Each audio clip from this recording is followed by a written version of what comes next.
bienvenidos a la Central de Noticias del Congreso de la República. Mi nombre es Elsa Iturriaga y me encuentro acompañada de Álvaro Sosa. ¿Cómo estás, Álvaro? Muy bien, gracias Elsa por presentarme. Amigos, ¿cómo están? En breves segundos presentaremos un resumen completo de las actividades que se registran en el Parlamento Nacional, pero antes pasamos a ver nuestros titulares.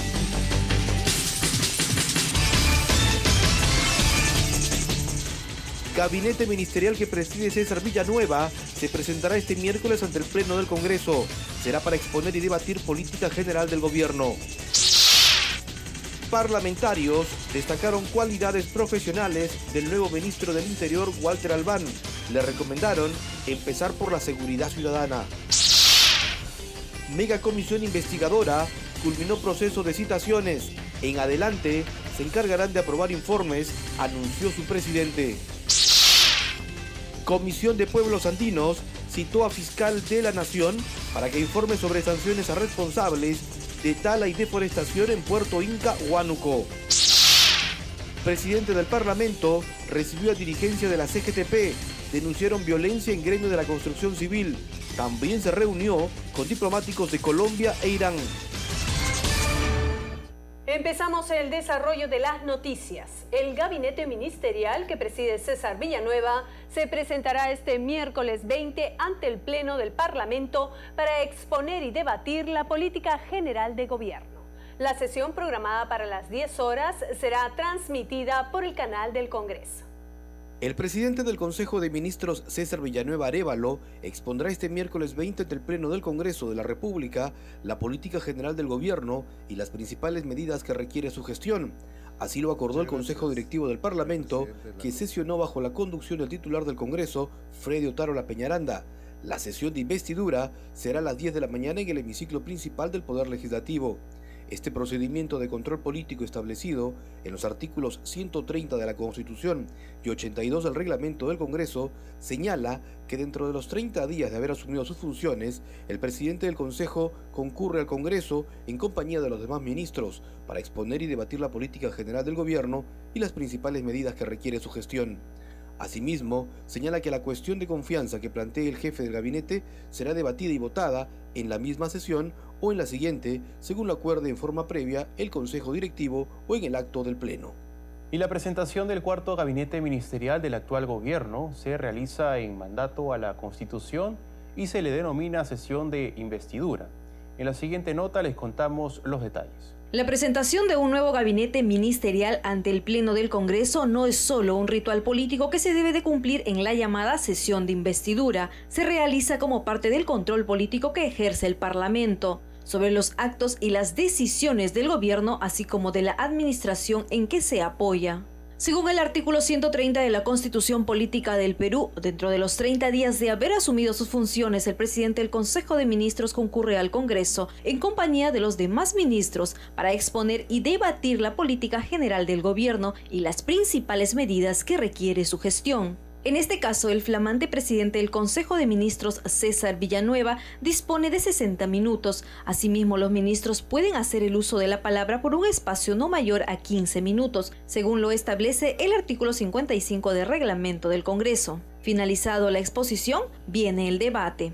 El debate se produce sobre el programa y eventualmente sobre las personas. Entonces hay dos componentes, un componente objetivo, que es el programa, y un componente subjetivo, que son los sujetos, los titulares del gabinete ministerial. Luego de la participación de los voceros de los diferentes grupos parlamentarios, quienes fijan su posición sobre la política expuesta, dan alternativas, así como cuestionamientos al gabinete. El primer ministro da respuesta a las interrogantes hechas en el debate y enseguida plantea la cuestión de confianza. La razón de ser de la investidura, por lo tanto, es la confianza que le debe otorgar la representación nacional en nombre de todo el pueblo al gabinete como equipo que es designado por el presidente de la República. Se trata de un acto en el que concurren la voluntad del Poder Ejecutivo y la voluntad del Parlamento.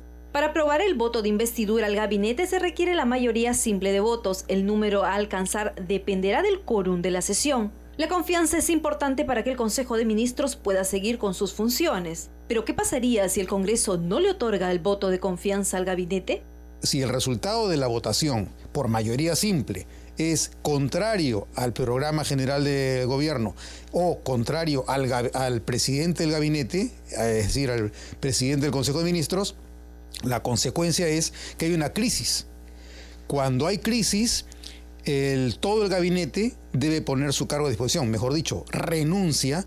Ante esto, el presidente de la República está en la obligación de aceptar esta renuncia en un plazo de 72 horas y designar un nuevo gabinete. Si la censura ocurriera 2 veces seguidas en el mismo periodo constitucional, el mandatario está habilitado a disolver el Congreso, mas no la Comisión Permanente, convocándose nuevas elecciones. Cabe señalar que el voto de investidura desde su aparición en la Constitución de 1993, el Congreso no ha negado la confianza a ningún gabinete. Además, en ningún caso hubo debate sobre la cuestión de confianza, la que siempre se ha votado después del término del debate de la política general del gobierno.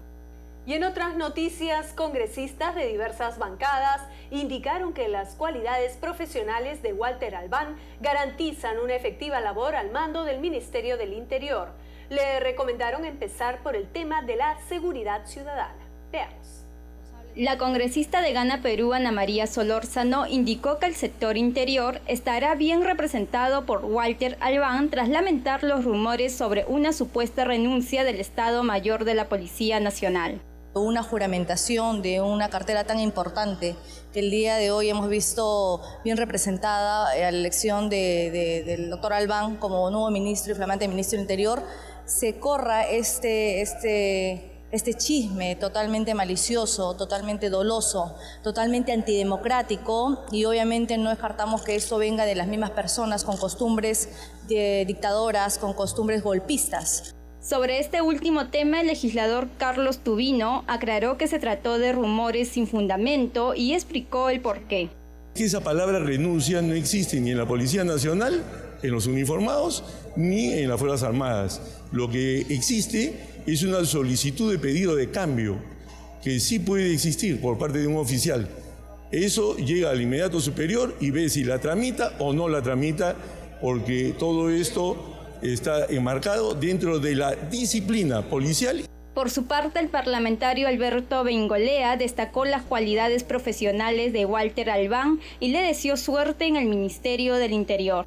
Es un profesional competente como abogado, es un hombre de bien, y estoy seguro que tiene las mejores intenciones, y es un hombre inteligente para saber rodearse correctamente. No le conocía ningún expertise en la cartera, así que por ahí sería mi único signo de interrogación. Pero estoy seguro que su calidad personal lo hará rodearse de la mejor forma para conducir bien este Ministerio del Interior. Entre tanto, Jaime Delgado y Luis Iberico coincidieron en señalar que con la incorporación de Albán, el gabinete podrá presentarse con más confianza ante el Pleno. La juramentación el día de hoy del nuevo ministro de Interior, el doctor Walter Albán, pueda generarse un clima de confianza y de estabilidad, pero al mismo tiempo firmeza, ¿no?, para enfrentar esta situación de crisis que se ha vivido en los últimos días, luego de las imágenes indignantes que hemos visto, ¿no?, con, recursos de las fuerzas policiales.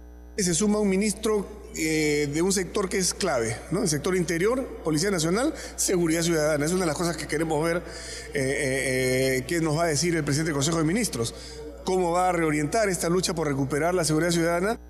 Y dirigentes de la Confederación General de Trabajadores del Perú, CGTP, visitaron el Congreso de la República con el fin de expresar su preocupación por la violencia que se da en el sector construcción del país y en la que se ven afectados trabajadores y empresarios del rubro.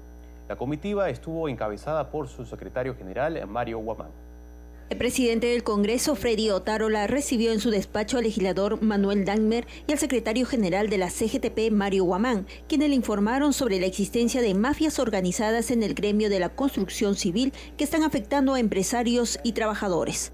Han asesinado a 9 dirigentes de nuestra Federación de Construcción Civil a través de las mafias, a través de los extorsiones, del crimen organizado. Y producto de eso, está afectando al país en general en un contexto donde hay mucha inseguridad ciudadana. Guamán dijo que el titular del Parlamento se comprometió en gestionar una reunión con el presidente del Consejo de Ministros, César Villanueva, y el flamante titular del Interior, Walter Albán, para abordar el tema. Cecilia Malpartida, Central de Noticias del Congreso. El presidente de la comisión que investiga el segundo gobierno del exmandatario Alan García, Sergio Tejada, anunció que con el testimonio de Luis Nava Mendiola, hijo del exsecretario general de la Presidencia de la República, se cierran las citaciones al grupo de trabajo y que de ahora en adelante se aprobarán los informes. Yo preferiría no declarar al respecto. Hay varios temas interesantes que surgen de la sesión, pero como todo tiene que ver con información protegida constitucionalmente, no quisiera decir algo indebido, ¿no? Ya aparecerá en nuestro informe en su momento. ¿No han hablado de los petroaudios, Luis Nava? No, muy poco. Muy poco. Básicamente tenía que ver con los contratos del estudio de abogados, la relación con determinadas empresas. Sí, sería el último. Nuestro cronograma solamente contempla fechas para aprobar informes. ¿Cuándo estaría preparado su informe? Tenemos sesiones todas las semanas hasta finales de diciembre, donde esperamos terminar con todos los informes y solamente poder dedicarnos a asuntos administrativos hasta la fecha de cierre. Al volver, citarán al Congreso al fiscal de la Nación, José Peláez, para que explique la depredación y contaminación de los bosques de Puerto Inca por parte de empresarios chinos. Y no se olvide que si requiere mayor información puede ingresar a nuestro portal web o acceder a nuestras cuentas de redes sociales en YouTube, Facebook y Twitter. Ya regresamos.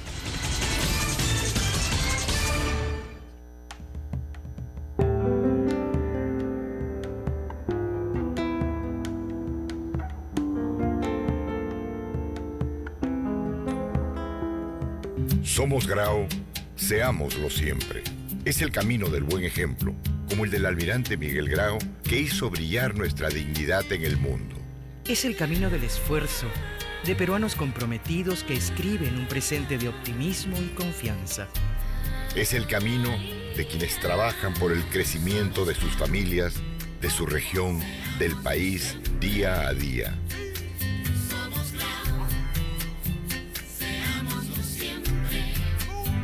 Es el camino de la educación y de la cultura que nos lleva al progreso. Es el camino de la convicción, de peruanos que nos legaron una tierra donde invertir nuestro talento y construir nuestro futuro.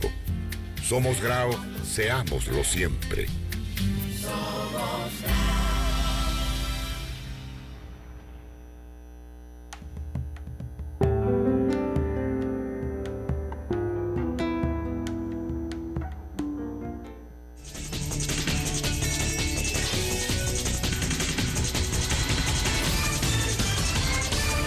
Continuamos con la información. La Comisión Especial de Seguridad Ciudadana recibió al representante de la Superintendencia de Control de Servicio de Seguridad, Armas, Municiones y Explosivo, SUCAMEC, quien informó que su institución viene elaborando un proyecto de ley para tener mayor capacidad sancionadora contra el uso ilegal de armas. En lo que va del año, más de 1.600 armas han sido reportadas como robadas o desaparecidas. Así lo dio a conocer Derek Roberto Latorre Boza, Superintendente Nacional de Control de Servicio de Seguridad, Armas, Municiones y Explosivos, SUCAMEC, durante su presentación en la Comisión Especial de Seguridad Ciudadana. Agregó que su institución viene trabajando un proyecto de ley para tener mayor capacidad sancionadora. Yo quisiera destacar nuevamente, SUCAMEC es la institución que tiene a su cargo el control y fiscalización, en este tema concreto, de las armas y municiones. Pero nuestras sanciones son pues bastante pequeñas, por decirlo del modo más elegante, ¿no? O sea, entenderán ustedes que si sancionamos a una persona por haber estado teniendo su arma sin licencia vigente, con solo 185 soles, bueno, esto no desincentiva a nadie de seguir comportándose de ese modo, ¿no? El congresista Teófilo Gamarra resaltó la importancia de fiscalizar a los civiles que portan armas. Creo que hay necesidad de modificar las normas en materia del uso de armas para personas civiles. Considero que, de acuerdo a las estadísticas que nos ha mencionado, Actualmente hay 199.000 armas ilegales. La Torre Bosa se refirió también a los certificados de salud mental que deben brindar los establecimientos de salud autorizados, ya sean públicos y privados. Agregó que esta evaluación en el país es muy compleja. La evaluación del estado de salud mental de las personas es un tema altamente complejo, ¿no? En el ámbito de los centros de salud privados, nosotros hemos emitido una directiva, la Directiva 01, que establece además ciertos criterios que van a darle mayor rigor a esto. Y estos criterios son, en primer lugar, que el certificado tendrá que ser suscrito por el médico psiquiatra encargado de la evaluación, más el director del centro de salud. Y ambos van a asumir la responsabilidad del caso. La SUCAMED solamente cuenta con 9 establecimientos a nivel nacional y en la mayoría de ellos solo cuenta con un funcionario por oficina. Por ello, solicitan una demanda adicional de 19 millones de soles para su presupuesto del año 2014, con lo cual se podrían implementar más agencias descentralizadas y poder cumplir con sus funciones, informó Mónica Paredes. La Comisión de Ética postergó para la próxima semana la presentación del informe de calificación de la denuncia del legislador Renan Espinosa contra los congresistas Julio Gagó, Kenji Fujimori y Héctor Becerril por presunta interferencia contra servidores del INPE. Una semana más, así lo decidió la Comisión de Ética Parlamentaria, la presentación del informe de calificación de la denuncia del legislador Renan Espinosa contra sus colegas Julio Gagó, Kenji Fujimori y Héctor Becerril por presunta interferencia contra servidores del Instituto Nacional Penitenciario INPE durante la llamada telefónica de Alberto Fujimori a una radio local. Los que estén de acuerdo entonces con suspender este proceso para citar a las partes a una próxima sesión. Sírvanse a levantar la mano. Con Rita Mulder, Jesús Hurtado, Segundo Tapia, Mesías Guevara, Hugo Carrillo, Leonidas Guayama, Ángel Neira, Rogelio Cánchez, Luis Galarreta, Humberto Lay. Aprobado entonces. La comisión, que recién inicia su labor, consideró escuchar los descargos de los parlamentarios en cuestión y citarlos formalmente para una próxima sesión. Yo lo que le propongo, presidente, es que se haga lo siguiente. Que suspendamos esta parte, esta investigación, y que se le cite formalmente, antes de votar este informe, dentro del acuerdo, para la siguiente vez, porque la citación también tiene que cumplir un requisito. Y en la siguiente oportunidad se escucha a las partes y después votamos el informe en donde se incluirá el descargo. Y entonces en ese momento veremos si hay o no hay inicio para la investigación, en cuyo caso se les tiene que volver a citar ya cuando hay una investigación, si es que se aprueba. La denuncia contra el legislador Virgilio Acuña por sus expresiones contra un discapacitado quedó sin efecto tras pedir disculpas en privado. En tanto, la Comisión de Ética trasladó a la Subcomisión de Acusaciones Constitucionales nuevas denuncias en contra del suspendido congresista Michael Urtecho. La Comisión de Pueblos Andinos, Amazónicos y Medio Ambiente acordó citar para la próxima sesión al fiscal de la Nación para que explique qué medidas y sanciones aplicará a los responsables de la tala y deforestación en Puerto Inca, Huánuco, a consecuencia de la minería ilegal. Tras la denuncia periodística que da cuenta de la deforestación de bosques y contaminación de ríos de Puerto Inca, Huánuco, a consecuencia de la minería ilegal por un grupo de ciudadanos chinos, la Comisión de Pueblos Andinos acordó invitar al fiscal de la Nación, así como a autoridades competentes del Ministerio del Interior para sancionar a los responsables. La ganancia es tan alta que resulta mucho más rentable que les revienten el motor porque compran otro inmediatamente y continúan con sus labores. Pero hay que meterlos presos, pues no, probablemente con eso la cosa se solucione. Lo que más llama la atención es que según las investigaciones realizadas por el Organismo de Evaluación y Fiscalización Ambiental, OEFA, la pseudoempresa china que operaría en Puerto Inca estaría liderada por ciudadanos con situación migratoria irregular. Están ilegales y todavía en medio de su ilegalidad nos están haciendo daño. Señor presidente, eso no se debe permitir, no se puede permitir. El presidente de la OEFA, Hugo Gómez, explicó que los ciudadanos chinos ya han sido identificados desde hace 10 meses, pero que hasta hoy no se pueden tomar acciones porque no han podido demostrar que se trata de un grupo económico y no de pequeños o rurales mineros operando en Huánuco, por lo que no sería de su competencia, informó Karina Aliaga. Por primera vez, la Comisión de Descentralización del Congreso llegó hasta el distrito de Iberia en Madre de Dios a fin de recoger propuestas que mejoren el proyecto de ley de ordenamiento territorial en el Perú. al demandar un mayor presupuesto para la región durante la 5ª audiencia de Descentralización y Ordenamiento Territorial en el Perú, organizada por la Comisión de Descentralización, el presidente de la región de Madre de Dios presentó su plan de gobierno territorial que plantea la creación de 5 sistemas, entre ellos servicios ambientales basados en la actividad productiva, un sistema de tratamiento especial a la actividad minera, así como ciudades saludables y la organización local de las comunidades nativas. Nosotros ya no hablamos de ordenamiento territorial. El ordenamiento territorial tiene que ver con un instrumento de gestión, con una herramienta de planificación. Nosotros vamos más allá, nosotros queremos una gestión integral del territorio. No queremos que se vea de forma aislada, sino de forma íntegra. ¿Cómo poder mejorar la calidad de vida de los peruanos que vivimos en esta frontera si solo manejamos 94 millones de soles? Mientras las regiones vecinas de Cusco y Puno son 5 o 6 veces mayor. El congresista Jorge Rimarachín y Eulogio Romero, presidente y secretario de la Comisión de Descentralización, así como el congresista Yude Simón, coincidieron en respaldar la posibilidad de que se realice una reunión con el presidente del Consejo de Ministros, César Villanueva, y las autoridades de la región de Madre de Dios, a fin de tratar temas relacionados al ordenamiento territorial y la minería informal, entre otros. Hay que aprovechar la presencia de los congresistas de la República para que afinen su labor en una función que les encomienda la Constitución Política del Estado, fiscalizar.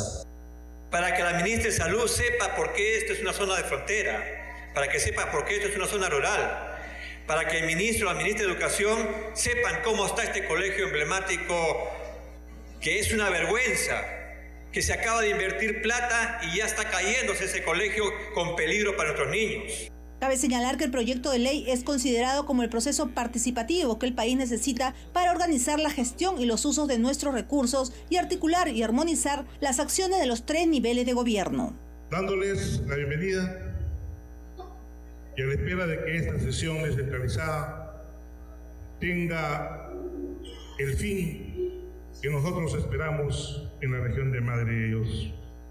Que nos incremente más presupuestos para poder desarrollar o poder solucionar los problemas básicos de nuestro pueblo de Iberia.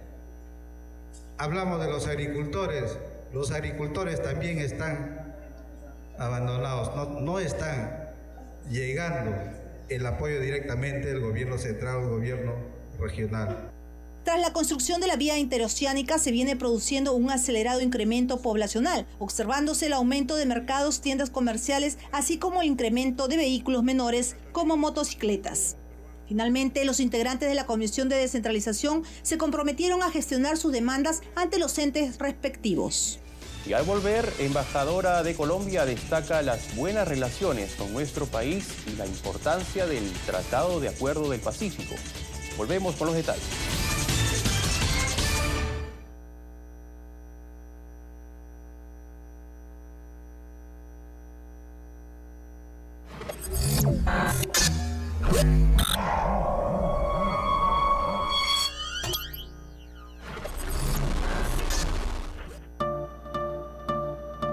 El Perú tiene más de 30 millones de habitantes.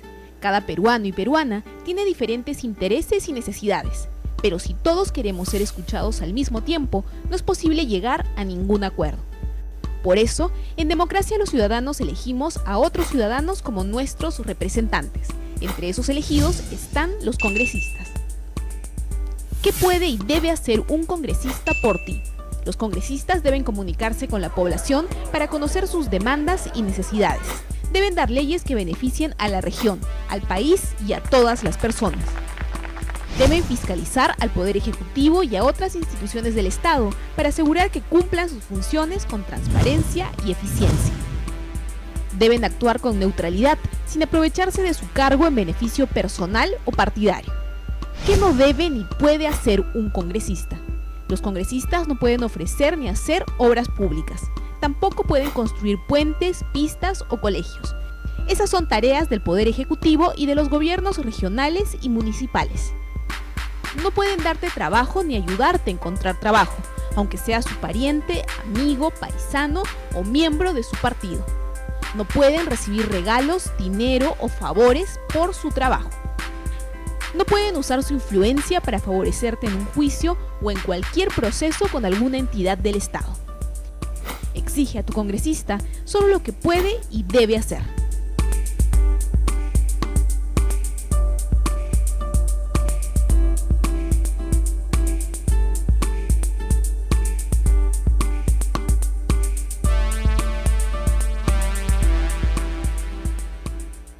Estos son los procedimientos para presentar una queja ante la Oficina de Control de la Magistratura. Tienes que adjuntar tu DNI, datos de la persona quejada. Tienes que señalar el número de expediente judicial, explicar los motivos o causas de tu queja y algo muy importante es aportar las pruebas que sustentan tu queja. Puedes llamar al servicio telefónico de la OCMA, Aló OCMA, también desde internet, o puedes acudir a la oficina de la Defensoría del Usuario de la propia OCMA u ODECMA. OCMA, trabajando por un poder judicial justo y sin corrupción.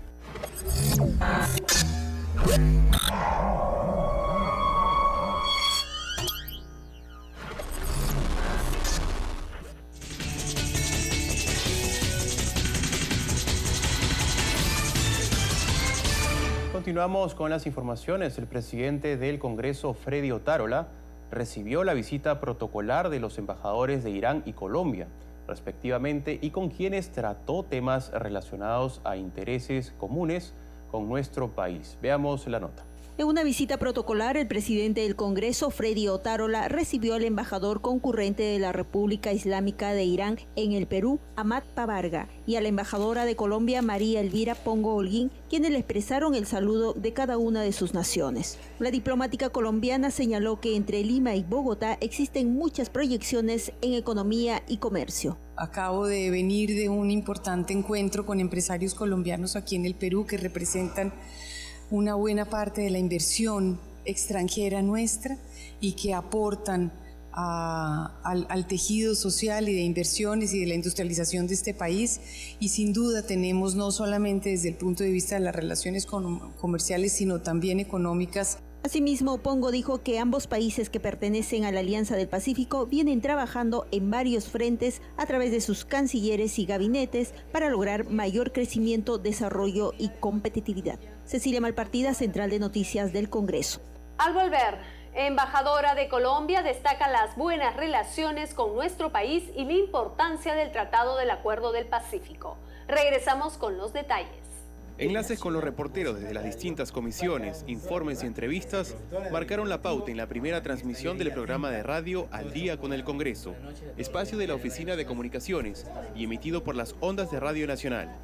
Los periodistas Perla Villanueva y Carlos Yancul tienen a su cargo la conducción del programa, cuyo objetivo es informar al país entero de todo lo que acontece en el Parlamento Nacional. Al Día con el Congreso es la oportunidad que tiene la Oficina de Comunicaciones de estar en una radio de señal abierta, llegar a nivel nacional. Está ya dentro del proyecto de trabajo que tenemos. En un primer momento, la oficina, el área de radio, hemos sacado un micronoticiero que gracias a un convenio interinstitucional sale en la Agencia Andina, en el portal. También. Palomino, productora de Al Día con el Congreso, contó además los planes que tiene la Oficina de Comunicaciones en cuanto a nuevos programas radiales. Todavía los planes siguen para adelante porque nuestra meta es una radio online con una transmisión 24 horas al día, así que para ahí vamos. Finalmente hizo una invitación a todos los ciudadanos que quieran informarse sobre las distintas actividades que se realizan en el Parlamento Nacional. A todos los oyentes de Radio Nacional, a todos los que nos ven en el canal del Congreso, sintonizar Radio Nacional 103.9 a las 8 de la noche de lunes a viernes. Los esperamos. El libro Al lado del tablero, Infancia compartida con Julio Granda, que narra la vida de nuestro gran maestro internacional, fue presentado en el Parlamento Nacional. Asistieron representantes de la Universidad Nacional de Ingeniería, Club Provincial Camaná, en Lima, escritores y público en general. El libro narra la infancia de Julio Granda y cuenta pasajes importantes de su vida en Camaná, su tierra natal. Así también cuenta cómo aprendió a jugar ajedrez y cómo obtuvo el título mundial en México en 1980. La obra fue escrita y elaborada por su hermana Zoila Granda, quien señaló sentirse satisfecha de plasmar vivencias del deportista. Es algo muy íntimo, ¿no? Muy personal, porque en realidad yo me he sentido tremendamente comprometida, con un poco incluso de temor, porque cómo plasmar, ¿no? las vivencias en común con Julio, sin caer en algún error. Por su parte, el gran maestro internacional del ajedrez manifestó que esta historia presentada rinde tributo a sus padres y al esfuerzo que hizo para lograr sus victorias en el deporte ciencia. Empecé a jugar muy pequeño en el ajedrez. Mi vida cambió. Yo veía las cosas de una manera y cómo mi familia me veía a mí. Entonces, eso es lo que está detallado en el libro, de una manera muy emotiva. La presidenta del Club Provincial Camaná en Lima, Rebeca Rivera de Miranda, hizo entrega de un reconocimiento al ajedrecista. Al evento asistieron representantes de la Universidad Nacional de Ingeniería, escritores, estudiantes y público en general. Hasta aquí el noticiero de la Central de Noticias del Congreso. Y mañana retornaremos con una nueva edición informativa sobre la actualidad parlamentaria.